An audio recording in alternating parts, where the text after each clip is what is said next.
मैनपुरी जिला सत्र न्यायालय में अधिवक्ता बृजेंद्र यादव ने न्यायालय के बारे में समस्त जानकारियां दी। उन्होंने बताया कि यहां 1 से लेकर 1000 की संख्या में अधिवक्ता गण मौजूद हैं। अधिवक्ताओं का एक बार एसोसिएशन है। हर साल अधिवक्ताओं का चुनाव होता है, उसमें अपना अध्यक्ष चुनने का चुनाव भी होता है। ऐसे में अध्यक्ष अपनी अध्यक्षता में अधिवक्ताओं से बात कर कार्यों का न्यायालय के लिए करते हैं। जहां अधिवक्ता वादकारियों का मुकदमा न्यायालय में लड़ने का कार्य करते हैं और वादकारियों को न्यायालय से न्याय दिलाने का कार्य भी न्यायालय के कानून के तहत करते हैं।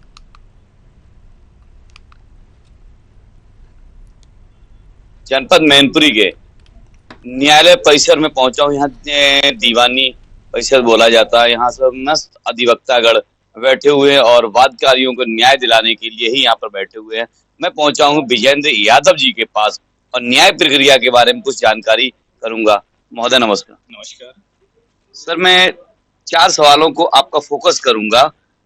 महोदय, जैसे कि वादकारी का व्यक्ति जेल पुलिस भेजती है पकड़कर और जेल के ही अंदर उनकी डेथ हो जाती है और एक युवक को जिंदा भेजा जाता है जेल के अंदर, उनकी मृत्यु हो जाती है और न्याय प्रक्रिया वही से धीमी गति में आ जाता है। उस पर क्या कहेंगे आप?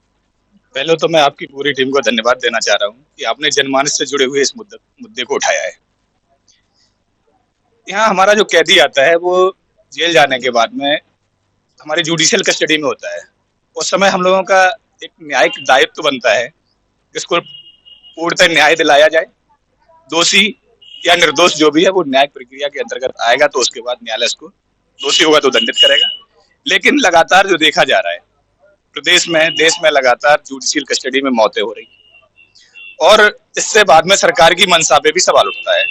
अभी देखा कई राजनीतिक लोगों की जुडिशियल कस्टडी में हत्या हो गई है या जेल के अंदर वो मर गए हैं, फिर उसके बाद उसमें लगातार सरकार की मंशा पे भी सवाल उठाए गए। सच्चाई ये है कि मौत होने के बाद में पूरा जिला प्रशासन, पूरे जिले के अमला अधिकारी उसको बचाने में जुट जाते हैं। इसके लिए बिल्कुल न्याय प्रक्रिया एक तरीके से पारदर्शी है।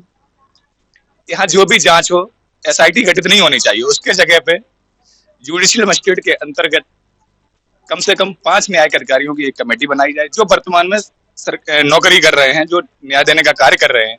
ऐसा भी नहीं कि जो रिटायर्ड हो चुके हैं उनकी कमेटी बना दी जाती है।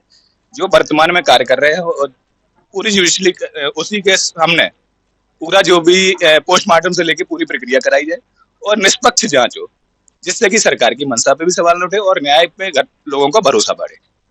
मानव जैसे कि देखा जाए रोड पे पुलिस जब चेकिंग करती है चौराहा पर, वहां अधिवक्ताओं से मारपीट जैसी घटना घटती है। क्या कानून मंत्री को ऐसा कोई न्याय कानून बनाना चाहिए न्यायालय के लिए? और अधिवक्ता के ऊपर कोई हाथ उठाता है या मारपीट जैसी घटना करता है और बाद में आप लोग हड़ताल जैसी घटना उसमें रुख बनाते हैं और उसे आपको न्याय नहीं मिलता है, उसके लिए क्या कहेंगे? हम लोग लगातार पूरे देश में मांग चल रही है कि अधिवक्ता सुरक्षा अधिनियम लागू किया जाए, पर लगातार हम लोगों की मांग पर कोई कार्रवाई नहीं हो रही है। अभी बीच में राज्य सरकार द्वारा एक कमेटी गठित की गई है, लेकिन अब तक कोई ऐसा कानून पारित नहीं हो पाया है जिससे कि अधिवक्ताओं को भी न्याय मिल सके। लगातार ऐसी घटनाएं बढ़ रही हैं और लगातार अधिवक्ताओं के साथ अभद्रता हो रही है। मानव न्याय की तरफ मैं आपको रुख करते हुए मैं एक बार जानना ये भी चाहता हूँ, जैसे कि वादकारी आपके पास आता है, वाद में उसके साथ दीवानी के परिषद के बाहर जाकर मारपीट जैसी घटना घटती है और न्यायालय में भी मारपीट हो जाती है और न्यायालय और परिषद के अंदर पुलिस विभाग जो है मारपीट ना करे और आपके बस्ते से किसी को उठा कर न ले जाए, अब वो यहाँ से ले जाती है। इस पर क्या कहेंगे आप? इस पर भी हम लोग लगातार, ये गंभीर मुद्दा है, इस पर भी हम लोग विचार करते रहते हैं और कई बार हुआ है कि वकीलों का और पुलिस का टकराव हो जाता है। तो ऐसी स्थिति में एक जिला स्तर पर एक कमेटी बनाई जाए जो भी वादकारी आए उसको न्यायालय परिसर में उसको न छेड़ा जाए और एक बार एसोसिएशन और एक बड़े अधिकारी के रूप में जो भी नियुक्ति जिलाधिकारी करे उन दोनों के बीच सामंजस्य बैठा के ऐसे मुद्दों को सुलझाया जाए।